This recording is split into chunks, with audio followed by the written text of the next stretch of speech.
ओम शांति। आज प्यारे मीठे बाबा के अव्यक्त मुरली मंथन की डेट है 30 मार्च 2025। इसकी रिवाइज कोर्स है 30/11/2004। मधुबन में भगवान आए थे एक साकार तर्क के द्वारा जो बाबा ने मुरली चलाई थी, उसकी आज रिवीजन कोर्स है क्योंकि सारी पढ़ाई पूरी हो चुकी है, बस एग्जाम आने वाला है इसलिए रिवीजन चल रही है। ठीक है, अब बच्चे कितनी जल्दी तैयारी करें ये उन पर है। तो आज बाबा ने जो टाइटल दिया वो है अभी अपने चलन और चेहरे द्वारा ब्रह्मा पिता समान अव्यक्त रूप दिखाओ, साक्षात्कार मूर्त बनो। क्या बोल रहे बाबा? अपने चलन और चेहरे द्वारा ब्रह्मा पिता समान अव्यक्त रूप दिखाओ। अव्यक्त अर्थात जिसको हम व्यक्त न कर सके, आपका व्यवहार ऐसा हो जिसके बारे में किसी के पास कोई शब्द न हो। ठीक है, ऐसा साक्षात्कार मूर्त बनो। तो बाबा आज बहुत मस्त मुरली चलाए हमेशा की तरह। तो आज भाग्य विधाता भगवान अपने चारों ओर के श्रेष्ठ भाग्यवान बच्चों को देख हर्षित हो रहे हैं। सारे कल्प में ऐसा श्रेष्ठ भाग्य किसी का भी नहीं हो सकता। कल्प कल्प के बाद बच्चे ही इस भाग्य के अधिकारी बनते हैं। याद है ना अपना कल्प कल्प का अधिकार वाला भाग्य? यह भाग्य सर्वश्रेष्ठ भाग्य क्यों है? क्योंकि स्वयं भाग्य विधाता ने इस श्रेष्ठ भाग्य का दिव्य जन्म आप बच्चों को दिया है। समझ गए? हमारा इतना श्रेष्ठ भाग्य इसलिए है क्योंकि स्वयं भाग्य विधाता भगवान ने हमें ये श्रेष्ठ भाग्य हमारे दिव्य जन्म के बर्थडे के गिफ्ट के रूप में दे दिया है। जिसका जन्म ही भाग्य विधाता द्वारा हुआ है, उससे श्रेष्ठ भाग्य और किसी का हो सकता है क्या? तो अपने भाग्य का नशा स्मृति में सदा रहता है, याद भी रहता है। अपने भाग्य की लिस्ट निकालो तो कितनी बड़ी लिस्ट होगी। अप्राप्त कोई वस्तु नहीं, आप ब्राह्मणों के खजाने में। आपके भाग्यवान जीवन में सबके मन में अपने भाग्य की लिस्ट स्मृति में आ गई। स्मृति में लाओ, आ गई ना? याद में आ गई? दिल क्या गीत गाता है? वाह भाग्य विधाता, वाह मेरा भाग्य, वाह। इस श्रेष्ठ भाग्य की विशेषता यही है, एक भगवान द्वारा तीन संबंध की प्राप्ति है। एक द्वारा हमें तीन संबंध, जैसे पिता रूप में, शिक्षक के रूप में और सदगुरु के रूप में, तीनों ही रूप में तीन विशेष संबंध क्या किसी को मिला है? आप एकदम नशे से कहते हो ना कि हमारा बाबा भी है, जो शिक्षक भी है, हमारा सदगुरु भी है। पिता द्वारा सब खजानों की खान आपको प्राप्त होगी। खजानों की लिस्ट भी याद आ गई ना? तो स्मृति में लाओ, क्या क्या खजाना मिला है भगवान से, मिल गया या मिलना है, क्या कहेंगे? बालक से मालिक है ही ना, क्योंकि जो बालक है पिता का वही तो फिर मालिक है। शिक्षक द्वारा शिक्षा से श्रेष्ठ पद की प्राप्ति होगी। वैसे भी देखा जाए दुनिया में भी सबसे श्रेष्ठ पद कौन सा पद कहा जाता है? राज्य पद, राजपद, राज तिलक सबसे बड़ा पद माना जाता है ना, सबसे बड़ी प्रतिष्ठा। तो आप तो डबल राज्य बन गए हो। वर्तमान में अभी संगम युग पर स्वराज अधिकारी हो, स्व पर राज करते हो, और भविष्य में अनेक जन्म राजपद अधिकारी बन जाते हो 21 जन्म के लिए। पढ़ाई की एक जन्म, इस अंतिम जन्म, वो भी छोटा सा जन्म, एक जन्म, और पद की प्राप्ति अनेक जन्म की। हाँ, क्या बात है। इतना फायदे का सौदा तो कहीं कभी सुना ही नहीं। अभी भी स्वराज अधिकारी बेफिक्र बादशाह हो। बेफिक्र बादशाह बन गए हो ना? जो फिक्र बन गए हैं, जो बेफिक्र बन गए हैं, वो हाथ उठाओ। तो बच्चों ने हाथ उठाया। फिर बाबा पूछते कोई फिक्र तो नहीं है, थोड़ा भी तो नहीं है? देखना, जब कोई पपेट शो सामने आता है फिर फिक्र होता है क्या? क्योंकि जब मनोरंजन की चीज सामने होती है टीवी पर या ड्रामा में या सिनेमा देखते हो, तो वहां पे कोई फिक्र होती है? घर बार की चिंता होती है उस समय? नहीं ना, सारा ध्यान उसी पर फोकस। तो उसी तरह से जीवन में कोई बाधाएं आए तो समझो कि तो पपेट शो चल रहा है, बस उसको देखने में एंजॉय करो। हाँ, माया का पपेट शो है, फिक्र नहीं करना है, फिक्र नॉट। अच्छा, क्यों नहीं फिक्र करना है? भगवान है। आइए एक बहुत सुंदर प्रसंग सुनाती हूँ। एक व्यक्ति का दिन बहुत खराब गया। उसने रात को ईश्वर से फरियाद की। व्यक्ति ने कहा भगवान गुस्सा न होना, एक प्रश्न पूछूं? भगवान ने कहा पूछो, क्या पूछना है? व्यक्ति ने कहा भगवान आपने आज मेरा पूरा दिन ही खराब कर दिया। भगवान हंसे, पूछे कि क्या हो गया? व्यक्ति ने कहा सुबह मेरा अलार्म नहीं बजा, मुझे उठने में देरी हो गई। भगवान ने कहा अच्छा फिर? व्यक्ति ने कहा देर हो रही थी, उस पर स्कूटर बिगड़ गया, मुश्किल से रिक्शा मिला। अच्छा फिर? व्यक्ति ने कहा टिफिन लेने ही गया था, क्योंकि लेट हो गई थी घर ही से, तो वहां कैंटीन भी बंद हो गया। एक सैंडविच पर दिन निकाला। भगवान हंस रहे थे। आगे उसने बोला, मुझे एक फोन आया था, मैं बात करने जाता कि मेरा फोन बंद हो गया। अच्छा, फिर क्या हुआ? विचार किया कि जल्दी घर जाकर एसी चलाकर सो जाऊंगा, पर घर पहुंचा तो लाइट ही गोल हो गई।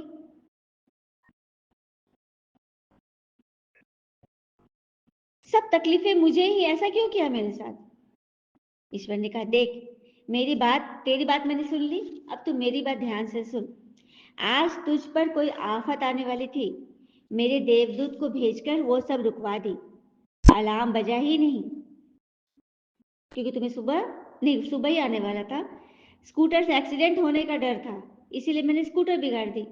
कैंटीन के खाने में फूड पॉइजनिंग का डर था, वो भी कैंटीन बंद करवा दिया। फोन पर बड़ी काम की बात करने वाला आदमी तुझे बड़े घोटाले में फंसा देने वाला था, इसलिए मैंने तेरा फोन बंद कर दिया। तेरे घर में शॉर्ट सर्किट से आग लगने वाली थी, तू सोया रहता, तुझे खबर ही नहीं होती, तो मैंने लाइट ही बिजली गुल कर दी। मैं हूं ना, मैं ये सब तुझे बचाने के लिए करता हूँ।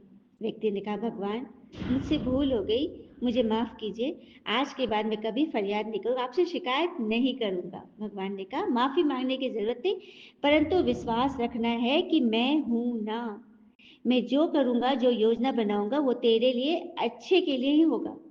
जीवन में जो कुछ अच्छा खराब होता है, उसकी सही असर लंबे वक्त के बाद ही समझ में आता है। मेरे किसी भी कार्य पर शंका मत करना। जीवन का भार अपने ऊपर लेकर घूमने के बदले मेरे कंधों पर रख देना। मतलब जीवन का भार अपने कंधों पर लेकर मत घूमना, मुझे दे देना। क्यों बाबा बोलते मुझे देना? क्योंकि पहले मैं था नहीं, तो तुमने अपने कंधे पर भर भर के बोझा उठाया और बस गिरते ही चले गए। अब मैं आ गया हूँ, अभी भी सारा बोझ उठाने का शौक है। हाँ, मैं आया हूँ किस लिए? तुम्हारी मदद करने। तो बस मेरे पर विश्वास करो और अपने कर्म को योग के सहारे से करते चलो, याद में करते जाओ, तो तुम बेफिक्र बादशाह बन जाओगे। तो बनना है ना सभी को बेफिक्र बादशाह। तो जो समझते हैं कि मैं बेफिक्र बादशाह हूँ, वो कमेंट में शेयर करें कि हाँ, मैं बेफिक्र बादशाह हूँ, ईश्वर मेरे साथ है। तो ऐसे बच्चे अनुभवी बनते हैं और समस्याएं उन्हें परिपक्व बनाती है। समस्या के बारे में कहते हैं ना, ये जो तकलीफें आती है ना, वो हमें गिराने नहीं आती है, बल्कि संभल कर चलना सिखाती है। ठीक है? फिर बाबा कहते हैं, चलो अभी इन सब बातों के अनुभवी बन गए ना, घबराते तो नहीं हो ना?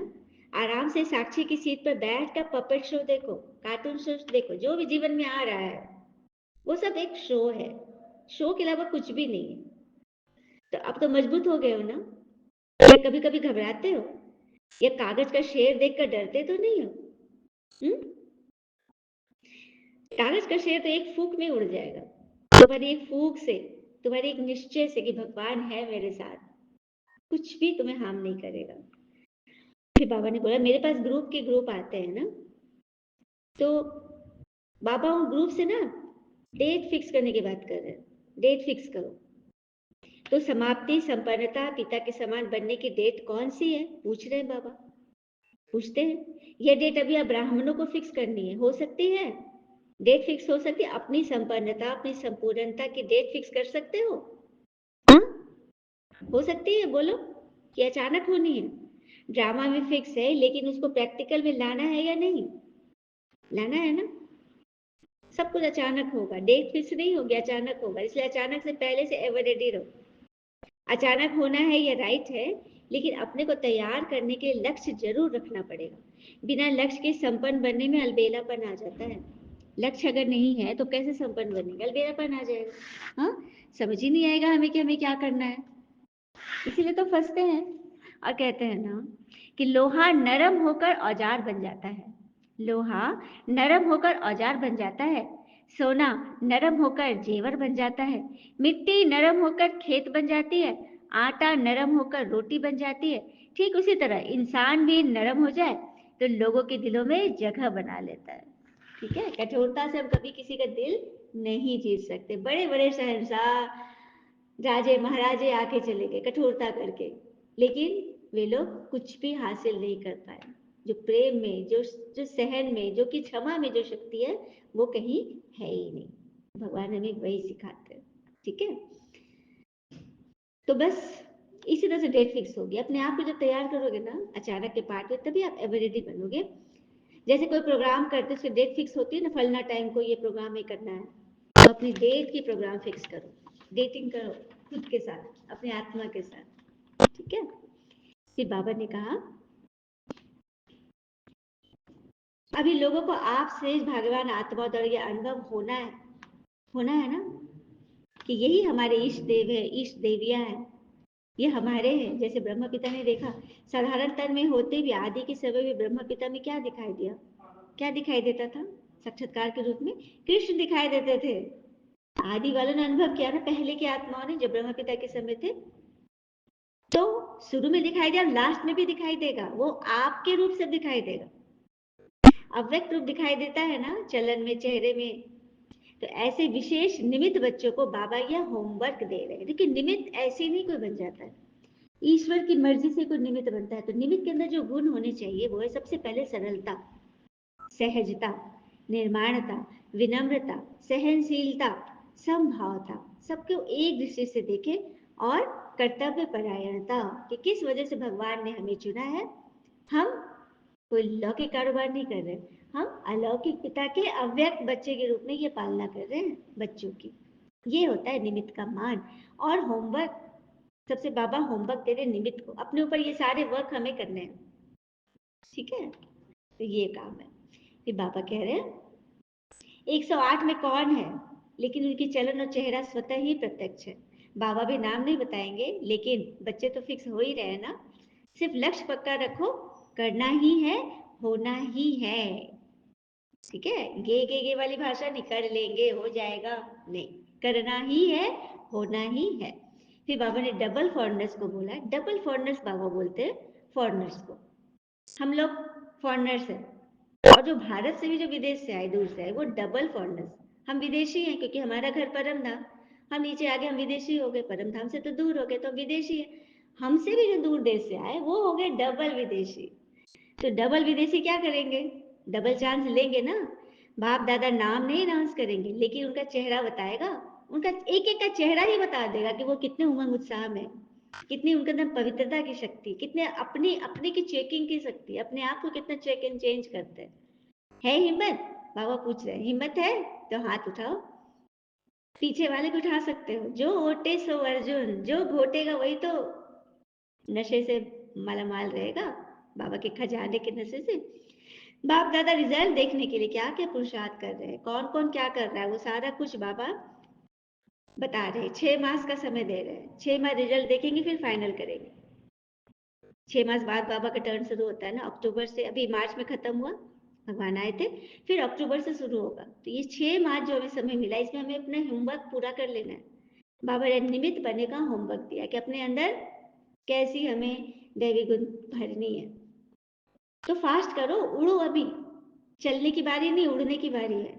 जवाब में बहुत अच्छे जवाब देते हो कि हम तो है ना, कर लेंगे, हाँ? और कौन करेगा, लेकिन करने में पीछे हो जाते हो, फंस जाते हो बात बात में। कि बाबा आज नए नए बच्चे बहुत आए हैं, सबको बाबा पदम गुना मुबारकबाद दे रहे हैं, साथ में वरदाता वरदान दे रहे हैं, सदा ब्राह्मण जीवन में जीते रहो, उड़ते रहो। अच्छा, फिर बाबा ने पंजाब वाले से मुलाकात की, पंजाब का टर्न था।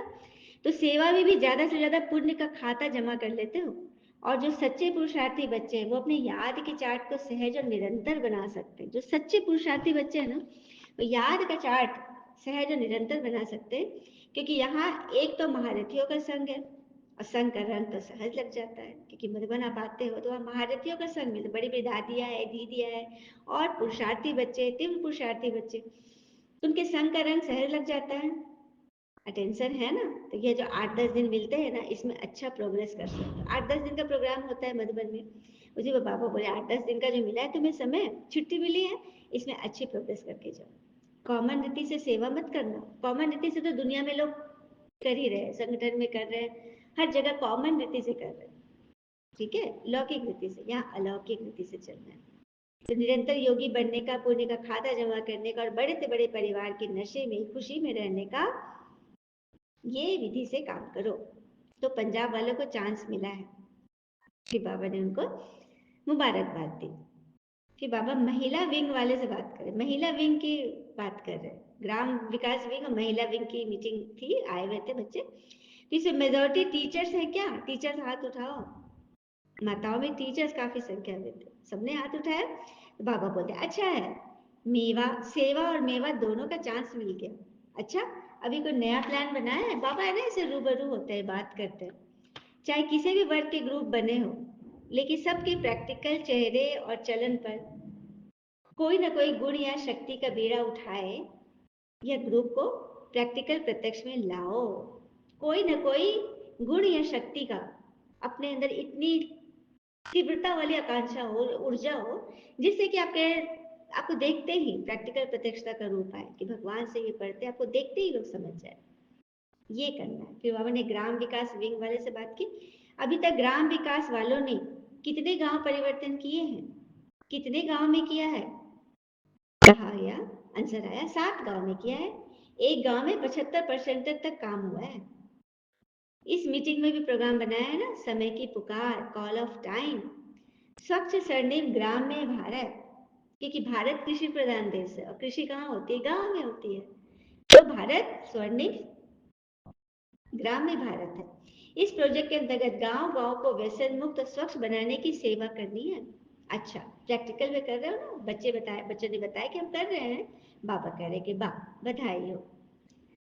ये तो गवर्नमेंट का काम है, लेकिन आप सहयोगी बन रहे हो, तो आपके रिजल्ट देखकर वे अच्छा मानेंगे कि संस्था तो अच्छा काम करती है। ठीक है, तो ऐसे बुलेटिन तैयार करो जिससे गवर्नमेंट के सभी मुख्य लोगों को बुलेटिन जाए। हाँ, सबके पास ये संदेश जाए कि ब्रह्मा कुमारी ने सरकार के साथ इंटैंगल्ड होकर काम किया। अच्छा, मुबारक हो। बाबा ने सबको मुबारकबाद दी। फिर बाबा ने बोला अच्छा, जो पहली बार यहाँ आए हैं वो हाथ उठाओ। बहुत है। अच्छा, टू लेट के बोर्ड के पहले आ तो गए, अच्छा है, चांस लो, कमाल करके दिखाओ, हिम्मत रखो, बाप दादा की मदद तो हर बच्चे के साथ है ही। अच्छा, कि बाप दादा ने सभी को बहुत बहुत प्यार से याद प्यार दी, मुबारकबाद दी। दुख अशांति छुड़ाने को अति पुरुषार्थ करो। दुख अशांति भ्रष्टाचार तो अति में जा रहा है, अभी अति का अंत कर सभी को मुक्ति धाम का वर्षा बाबा से दिलाओ। ऐसा सदा दृढ़ संकल्प वाले बच्चों को याद प्यार और नमस्ते। हम बच्चों की भी प्यारे बाबा को दिल से याद प्यार और नमस्ते। फिर बाबा ने वरदान दिया, बहुत ही मीठा नामचीन वरदान दिया है। बाबा ने कहा, नम्रता और अथॉरिटी के बैलेंस द्वारा भगवान को प्रत्यक्ष करने वाले विशेष सेवाधारी भव। नम्रता और अथॉरिटी के बैलेंस द्वारा बाबा को प्रत्यक्ष करने वाले विशेष सेवाधारी बनते हैं। कैसे बनेंगे? तो जहाँ बैलेंस होता है, संतुलन होता है, वहाँ कमाल दिखाई देती है। जब आप नम्रता और सत्यता के अथॉरिटी के बैलेंस से किसी को भी भगवान का परिचय देंगे और कोई सेवा करेंगे तो वह कमाल दिखाई देगा। नम्रता और सत्यता दोनों मिक्स हो जाए, अथॉरिटी से बोलो लेकिन सत्यता के साथ सभ्यता भी। इसी रूप से बाबा को प्रत्यक्ष करना है। आपके बोल स्पष्ट हो, उसमें स्नेह भी हो, नम्रता और मधुरता भी हो, महानता और सत्यता भी हो, तब प्रत्यक्षता होगी। बाबा ने क्या क्या पॉइंट बोला?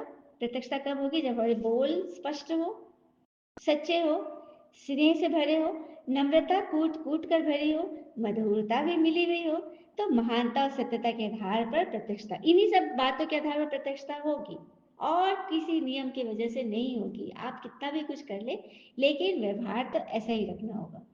बोलते बीच में जो अनुभव कराते जाओ, जिससे लगन में मगन मूर्त आत्माएं अनुभव हो। बोलते बोलते बीच बीच में बाबा ने कहा, बाबा ने किया, बाबा ने कराया, बाबा निमित्त है, ऐसे शब्द होने चाहिए।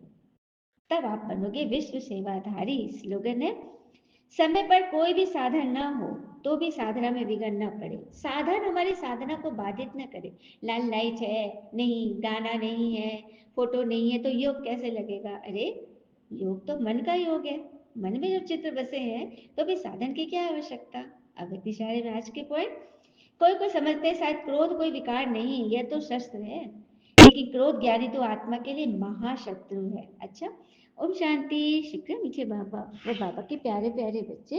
सही कर्म वह नहीं है जिसके परिणाम हमेशा सही हो। सही कर्म वह है जिसका उद्देश्य कभी गलत न हो और सामने वाले को ठेस न लगे। ओम शांति। शुक्रिया बाबा, शुक्रिया बाबा के प्यारे प्यारे बच्चे।